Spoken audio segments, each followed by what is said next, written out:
Her words don't match her actions. And what do I do about this? Here on Man to Man, guys, we want to connect for our own sense of self, our own sense of freedom, choice in the world.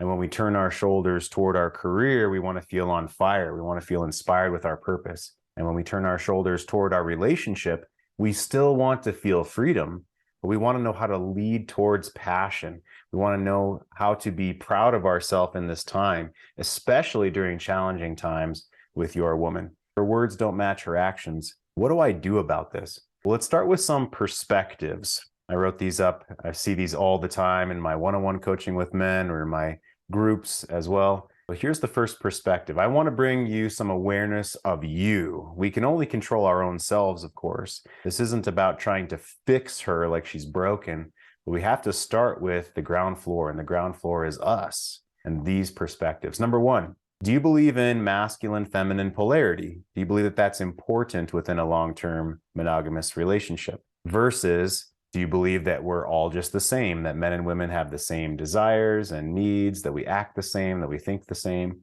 and everything about us is the same? Because if you believe that, well, that's different than what I believe. It's different than what I teach. It's different than what I've seen throughout the research, throughout the years, and through the thousands of men that I've worked with over the past 6 years, 7 years in private practice now. So I believe that we are different, that masculinity comes with a different type of energy than femininity. Whether she embodies more masculine and you embody more feminine, or the other way around, I believe that polarity drives desire. We teach about that. Number two, would you rather be right? Would you rather be logically right? Or would you rather be effective? And number three, what about her actions not matching her words actually bothers you? What about it is most painful for you? It's usually not the presenting thing. It's not that she forgot to go to the grocery store or just decided not to go to the grocery store on the way home like she said she was going to. She's decided that for a particular reason. But what about that's bothering you? It's not just about the groceries. This is a quote from Steve Horstman. No matter what I accomplished outside of the relationship, I was projecting my worthiness on what she was doing and thinking. This is the mistake that you might be making now. You might be making the mistake of thinking that her actions not following her words may have something to do with your worthiness, and that's a mistake. They don't. And here's three more perspectives. Number four, she really doesn't see the mismatch. She really doesn't understand or see what you see. She doesn't see the mismatch in her words and her actions. Truly, she doesn't see it. Number five, she would love to just be happy and make you happy, but she doesn't know how to do that and not lose herself. I talk with men, I teach men to say what you want, to lovingly invite her into the space of how to step up into the relationship that you want. That's more advanced part of this coaching, is the invitation phase, as many of you know, as I've talked about and taught. But she doesn't know how to do that and not lose herself. She doesn't know how to just be happy and make you happy, so her actions don't match her words. And finally, number six, she's probably thinking the same thing about you. She's probably thinking that your words don't always match your actions. And if that was the case, if she was thinking that about you, or if you knew that she didn't know how to just be happy, or if you knew that she wasn't doing this maliciously, how might that change your frame? I'd love for you to punch into the chat, what have you seen from your woman where she says one thing but then does another? So give us an example in the chat of what you have seen personally, not what you read in the book or not what you heard on the forum necessarily, but you. What have you seen personally where she said one thing and then acted in a different way? Go ahead and give us an example of that into the chat. And also post in the chat here these 6 perspectives so we can talk about this. So what of these, after you punch in, what have you seen that she's done that's different than her words, which we had a lot of great, unique answers on our earlier call today. Love to hear more from you. I'm going to ask you about which one of these perspectives really punched you in the mouth. If you're watching this, which one of these 6 really punches you in the mouth or gives you a different frame of mind? The goal is, again, is not to wave a magic wand and fix her. It's not about her being broken. We have to start with our perspective, our thinking. How is our thinking not serving us? How is our thinking not effective? So let's bounce around. I'd love to talk with you guys. So Chris, come on in. Which one of these perspectives, and I saw you just punched into the chat, so come on in and talk with us about it. Which of these sort of punched you in the mouth or Which of these is a different frame of mind than you considered? It's a great question. I think it's interesting because having been in this work for so long, it all just starts to make sense at a certain point. But if I had to say like which one of these like may still kind of not sit great with me, is just the whole like what you spoke to about she would love to just be happy and make you happy, but she doesn't know how to do that and not lose herself. I think that where that hits home for me is I can tell that my wife still has this kind of being chained to the previous version of what our relationship was like when it was in a bad place. Yeah. And I think she feels limited in her ability to let go of that and see that this is possible, that she can just be happy and we can be in a relationship together. And I think that that's kind of what frustrates me is that I know where I'm at as a man now and the perspective that I've gained and the growth that I've incurred. But I think that even she feels that and sees that, yet there's just this kind of little bit of lack of trust in that through her own fear that, yeah, it's frustrating. Yeah, sure. Absolutely. I can acknowledge that. And I've been in that spot. Absolutely. And I think about that quite often. Frustrations of stumbling or failure, regardless of its career or relationship. And I wish I could go back and talk to that younger version of myself and smack a little sense into him, smack a little sense in him. But since that's not going to happen, I come back into the now and okay, what am I going to do with that? What am I going to do with that frustration? So I'm curious about you. Take me into that. What do you do with that frustration, Chris? Well, I think what I've been doing with that is every time I start to notice that affecting me more than I would like, I do my best to more further accept the situation, I guess. It's Mm. like accepting that I can't control how she's feeling or what she's doing or what she wants. You know, obviously I would like to be with her, but I realize that as much as I could have grown and can have changed in this experience and over the last year or so since things kind of went off the rails, I just think to myself, we're in the current moment. I can't do anything about what she's going to do or what she's going to think outside of what I'm already doing. So I just further dig into that acceptance. You know, I'm curious for you personally, Chris, what was your relationship with frustration before for the rest of your life? We've talked in the member only group about, let's say, anger, but what's your relationship with disappointment or frustration been like in the past? Hmm. I think I've definitely let it keep me in a much more emotional state than necessary, I guess would be the case. And especially in relationship with her, very much be in a reactive place. And although not necessarily reacting angrily, definitely reacting emotionally. Hmm. And that definitely contributed. But that's definitely a big difference, I would say, is like I think I would just be so unaware of how that loop would just continue, how I would just get frustrated and just allow it to kind of compound on itself rather than getting a little bit of space from it and observing it. And I think I've been able to do that in other pathways in life and other situations, but in relationship, I had never really looked at it that way. And then, you know, since coming to this work and getting into this group and starting to understand how that interacts with the relationship, well, everything in life, of course, but especially in relationship, that was definitely a perspective shift for me. Yeah. Yeah. Thanks, Chris. I appreciate you getting us started. And I saw in the chat when she says something that doesn't match her actions makes me think about how right before we separated 2 months, was it 2 months ago? Yeah. Yeah, a little over 2 months ago, we'll Yes. say. I was that 2 months before we separated 2 months. She was expressing her vision for our future together. Yeah. This often happens even when you're separated. This often happens when she's talking about the kids and things like this. And it's even more acute. Like, why are you talking about summer vacation when we're separated right now? That happens a lot. Future vision together. If you don't mind me asking, I'll ask you one more question, Chris. So let's say Sure. 2 years ago, do you believe that you had a vision for the future together? Did the two of you talk about that? Because the thing may be yes, maybe you did talk about a lot of future vision together, or no? I'm curious. There was talk of it. Reflecting back on it, so this is kind of a factor in the whole dynamic of the situation. Financially, I wasn't doing extremely well at the time, 2 years ago, for example.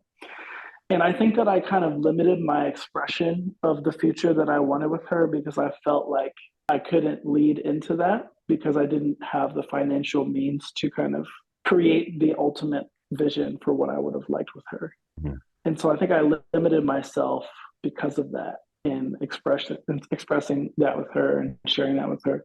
And even still, we still had discussions of like, we have a 2-year-old now. So 2 years ago, we were having a child. And so the idea was to, raise our child and eventually, sell our house and, that we were working on, and ultimately like move into the place that we wanted to be, and travel a lot more together, do a lot more things outside of just working together. And that was discussed, but I think I definitely limited the leadership in that domain because I was so insecure about my finances at the time. That seems like a big revelation, a big awareness. And so now you have a different job, right? Relatively new. It's brand new. Yeah. Yeah. The finances have changed a lot in the last 2 years, Yeah. luckily. I'm really grateful for the opportunities that have come into my life since then, for Yeah. sure. And How much was all of this going on motivating you to reach for something higher? Would you have the same position if the two of you were together? I don't know. it's a great question. Well, it's kind of ironic the way that this is all played out, because when things started to, let's say like 2 years ago is probably when things started to go downhill. But it wasn't until like a year into that where she actually said, I need space, like a year ago from now. And 2 year mark, 2 years ago is when I actually started to pursue the career path that has led me to this point where I'm at now. And right about that same year mark where she was asking for space and like kind of pushing away was right when I finally got into this new career where the financial picture changed. A lot of things started to change in that respect. And so it's definitely a major factor. I think, that 2 year mark was right around when, we had our child, and she kind of was more subtly, less outwardly expressing how she wanted more financial support from me, and kind of just the whole package, not just the finances. Like obviously, like before getting into this work, I thought it was all about that. And then I realized it was way more than that. But that was just kind of the scapegoat of the whole thing. And it was a major factor. And so, yeah, I would say the continuation of this pursuit has been majorly fueled by the relationship and wanting to be able to contribute to that vision of the future that I would still like to build with her if she so chooses. And if not with her, obviously. Yeah. Looks like moving forward. And maybe maybe this next question is a little bit abrasive, but how does it feel now if the two of you didn't get back together? How does it feel now being in this new career path, even though maybe it was motivated for the family or for in some other ways or a soup of reasons before? But how does it feel now that you're doing this and you may not be together? I'd say the relationship aspect doesn't really play into it as much anymore.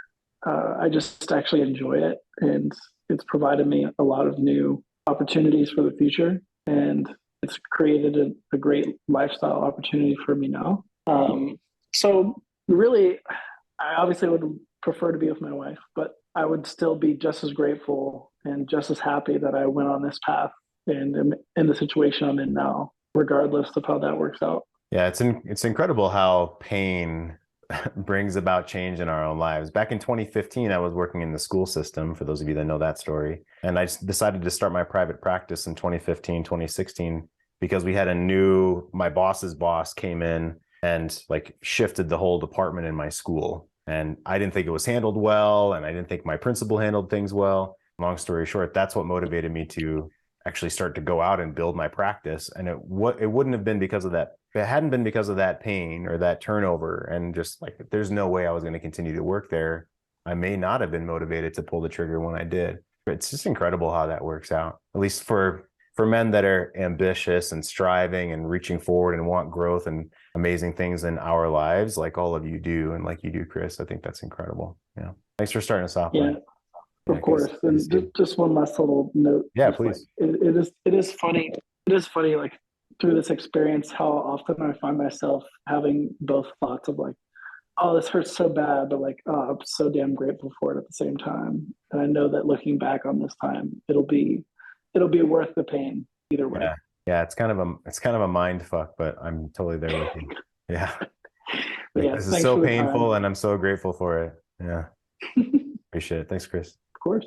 Yeah. I saw a couple other guys come in. Harry came in. Dennis is here. Alex, Joe, Harry. You guys are fantastic. All right, let's jump over to see Julio's next on my screen here. Which one of these perspectives really punched you in the mouth or gives you a different frame of mind, would you say? You think deeply into it. I'm just reading through them right now. One sec. Oh, sure. Yeah, so you may have missed the beginning of the call. We're talking about when her actions don't match her words necessarily. And I typed up these perspectives, considerations for you within your own self and your beliefs, and then where she's coming from. Yeah, please. We'll punch them again into the chat here for those of you that came in after. I mean, I would say number 5 really, I don't know, punch me in the mouth.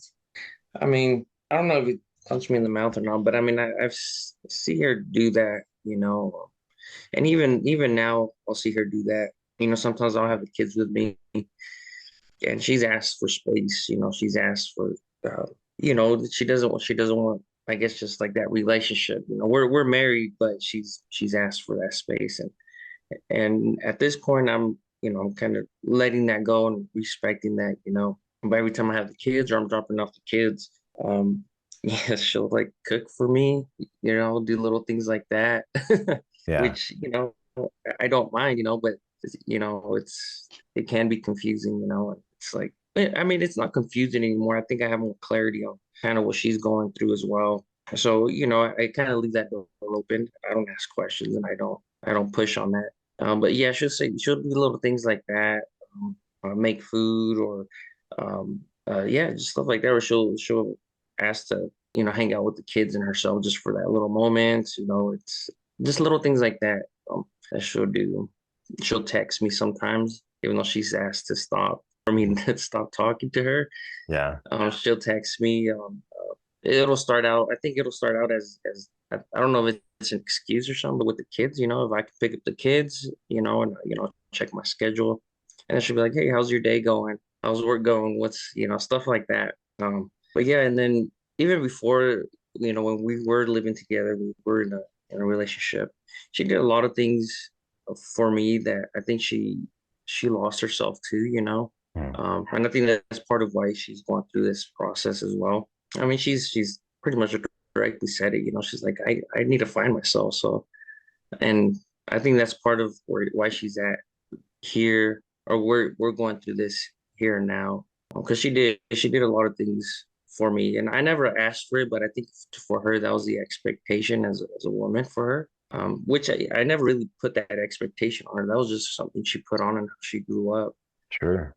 And then and I think she just kind of lost herself. You know, she started going to school and she wanted to start doing what she wanted to do, which is cool. You know, I don't mind that. And I think, you know, that was part of it. Then the other reason was that we got stuck in our own little worlds and kind of lost that connection as well. But yeah, I can see that now too. You know, like I said, she'll do the little things like that, like text messages, or she'll call me. Hey, how's your day going? Or, you know, she'll start off with, hey, um, my daughter's name's Isabel. She's like, she's having a little concert, you know, today at school.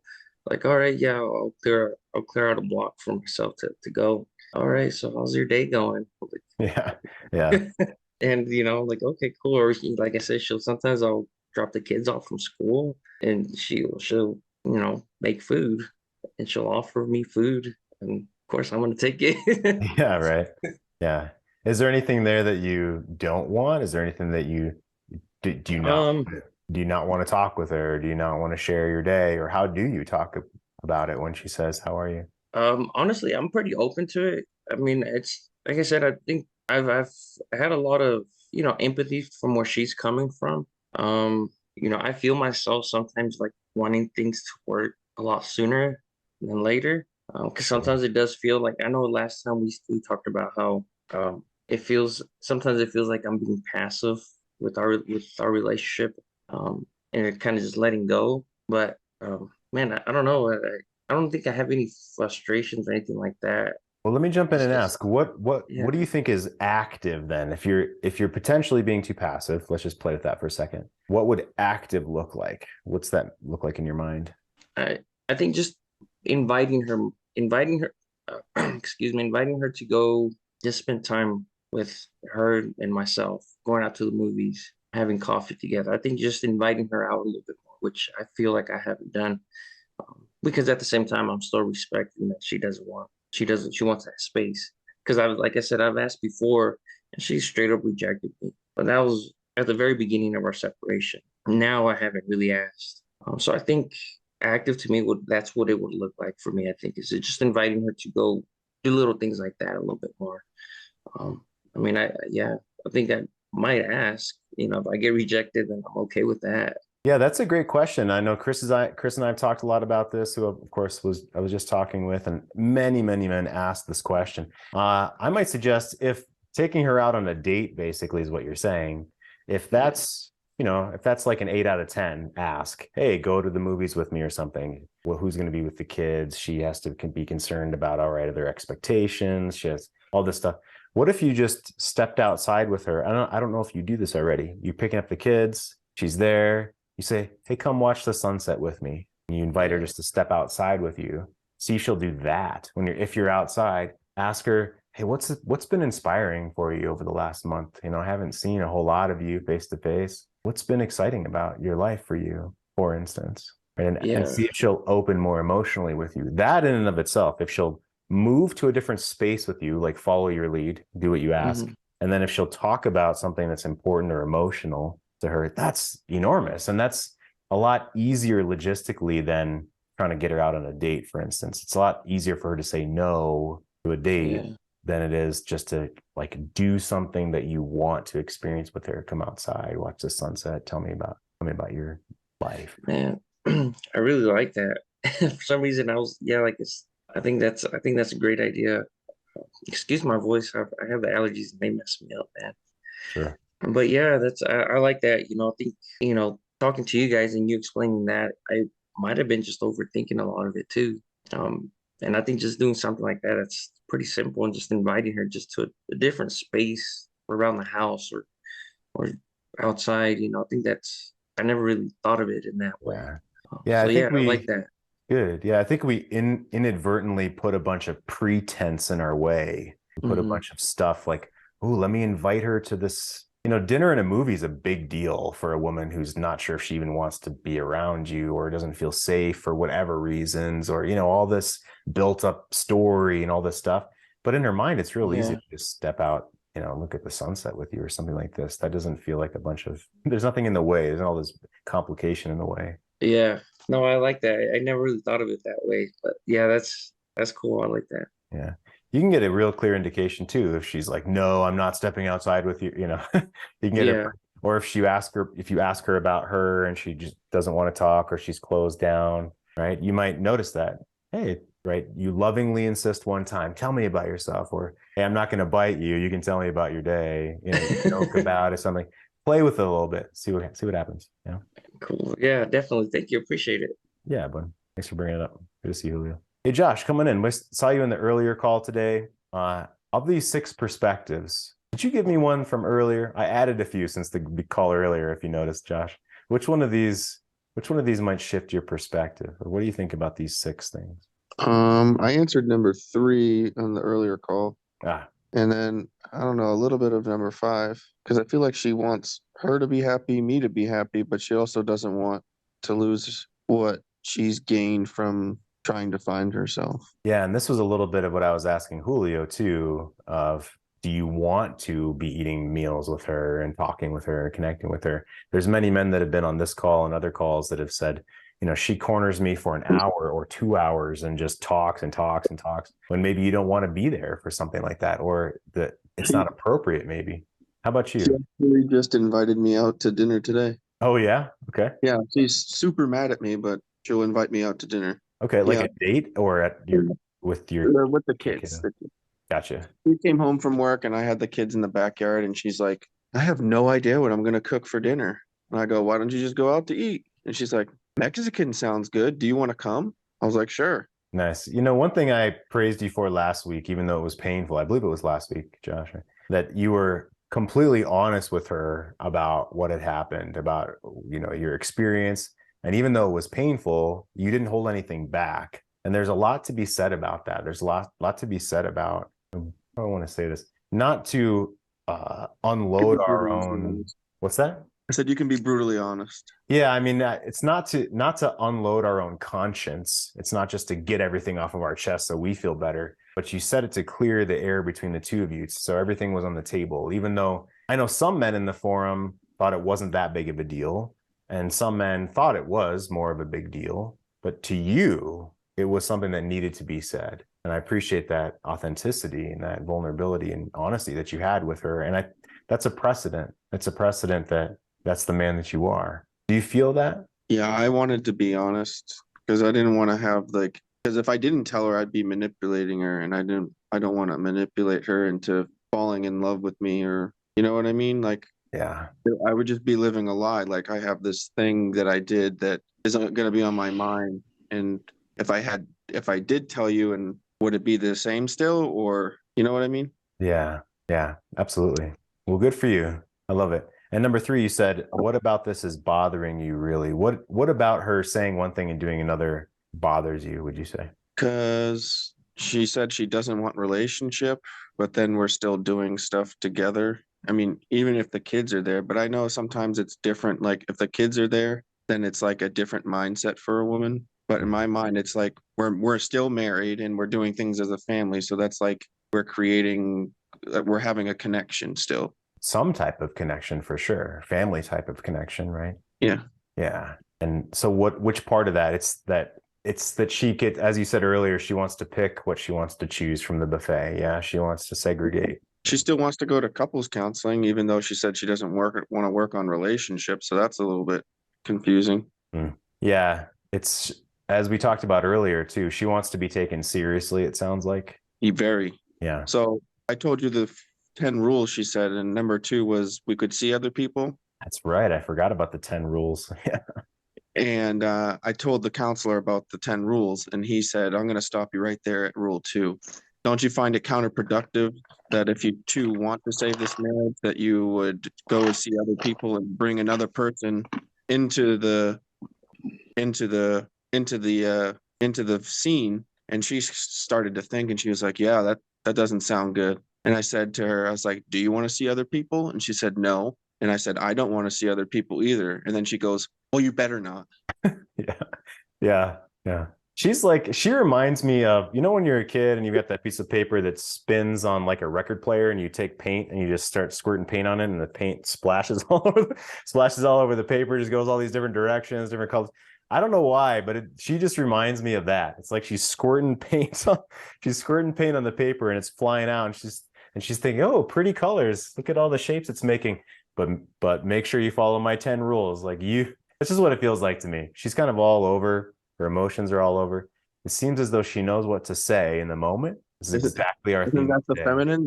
They're all over. Yeah, exactly. Think from their feelings. Yeah, this is our exact theme of today. So that plays out real well. She said, I don't want to work on the relationship right now. Exactly. So I said, oh, so there's still a chance. I don't know. Yeah. What would be your 10 rules, Josh, for Josh? What are your 10 rules? Fuck Monday, fuck Tuesday, fuck Wednesday. Yeah, I was going to say every morning and night, blowjobs to be woken up. That'll be my alarm. Oh, yeah. Alarm clock, BJ alarm. That sounds good. Well, what would be a couple of them? What would be on your realistically rules? Yeah. I'd like for us to be open and honest about our feelings and say what we mean. Like say what's on our mind, and not like play these games like telling me I can go see other people when she really didn't want that. Well, so what if she was honest and she said everything, such as she's fantasizing about seeing other people potentially. She's fantasizing about the grass being greener on the other side. She does like the situation where you're kind of on the hook and you're actually acting better, she might think, and she feels more control of herself, and she actually really likes the situation right now. What if that was the case? I'm not sure what to think about that, but I don't think that's the case at all. She's terrified of dating. She cried to me. She's like, I don't want to date. I don't want to get killed and put in someone's trunk. Okay. Yeah. Well, okay. So sure. Pause for a second for me. Let me set this up a little differently. All right. It's Back to the Future, and you're in a different dimension of time now. Okay. It's still her, but she's slightly different because we're in a different dimension. And in that dimension, she's thinking, I'm wondering what it would be like with another man. I wonder if the grass is greener. I actually like the situation. I like that Josh is on the hook and he's being nicer to me and I can call him up. And what if she was actually thinking those things? What would go through your mind or through your body? Like if she told me that or I found out?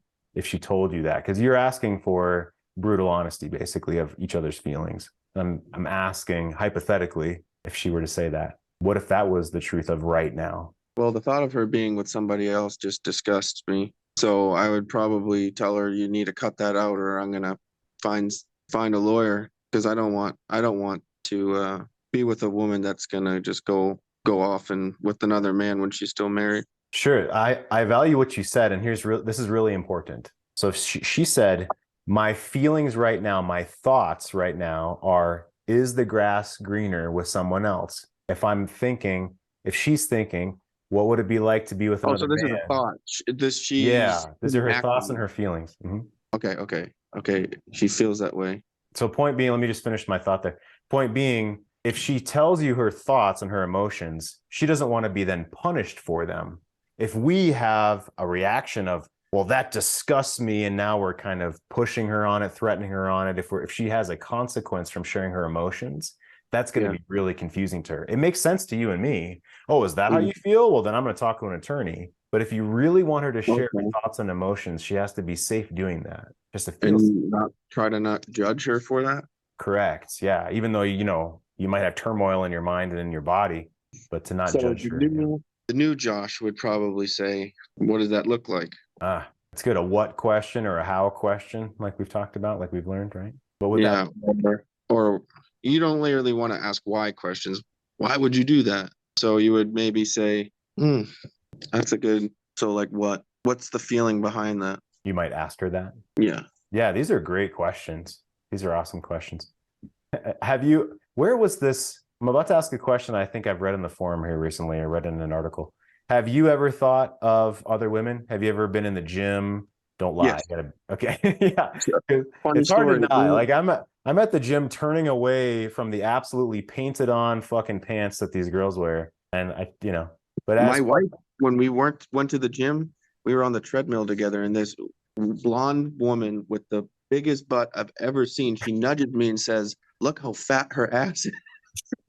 I was like, I'm trying not to look. And she's like, just look. Yeah. So we've thought about other women before, not the same as a woman necessarily, right?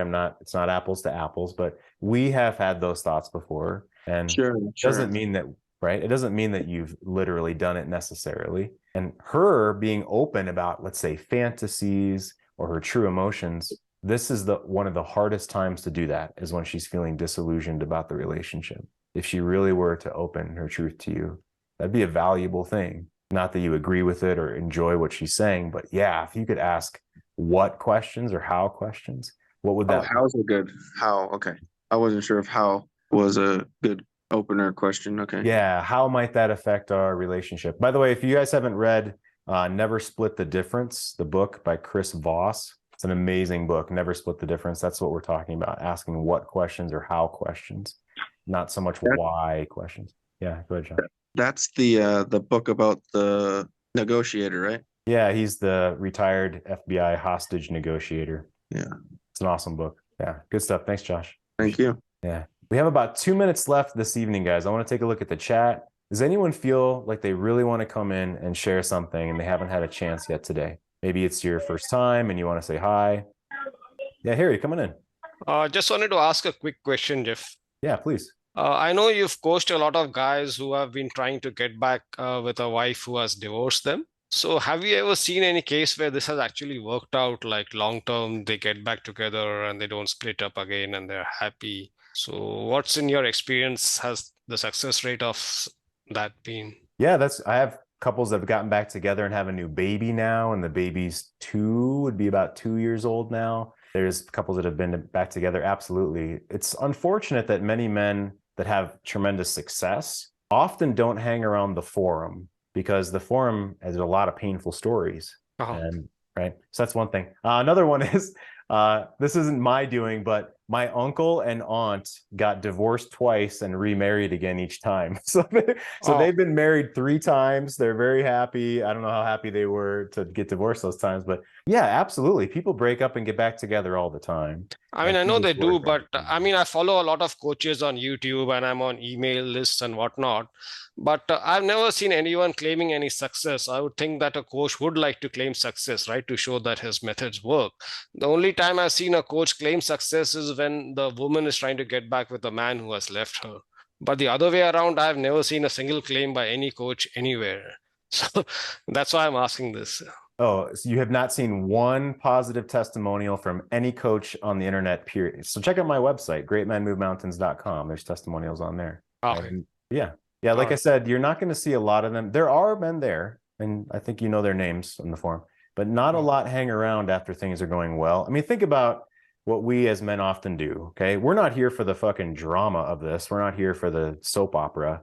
We're here to try to learn and move forward, learn about ourselves and grow. And men stay around in men's groups, but often they're not talking in the forums around such painful moments. And that, I think that makes sense to all of us, that if things are going really well, often we don't turn back and just dive into painful experiences with other men unless we're in a structured men's group where we go every week or twice a month or once a month, something like this, where we're doing that. Like, it's like going to the gym. It's like a gym membership. You where else did I hear this too? When you exercise and work out, you're just renting the body. You're renting a healthy body, and you pay your dues to that rent every day, every week, every month for a healthy body. You have to pay those dues. It's similar in a relationship. Yeah, but men don't want to go around other pain if they don't feel like it serves them. They're not just in it like a woman may be for the emotional range of it. So you don't see a lot of men that have success that stick around the forum, unfortunately. Okay. Yeah. All right. Good question. Absolutely. Yeah, Jace, come on in. All right, guys. So I just want to touch base quickly as we're closing up and push for time. I just want to speak to a few things from a guy who has been through, I feel a lot of what you guys are going through, and it does bring back stuff up for me, which is pretty uncomfortable. But to the guys who don't think this stuff does work, I just want to say that it does. And it just brings the new you to the relationship. And you might grow so much that you decide that this relationship is no longer fitting for you. So we're going to go through some pain. You're going to grow, you're going to heal, and you create a total new version of yourself and your marriage. Is it easy? No, it's not. Is it worthwhile? Absolutely. So, I just want to chime in. Thanks, guys, for sharing. You've really got to just speak up. Brothers need other brothers. I have done a lot of men's work groups in person over the years. I host a couple of things here in my local town in Perth, get guys talking. My marriage is, look, it can always be better. Is it great? Yeah, it's pretty damn good. Is there things that need work? Absolutely. But you can only fix yourself. So do you, she does her, and together you choose to be together. So, that's all I got to say. Hey, Jace, good to see you. Fantastic. Thanks for jumping on.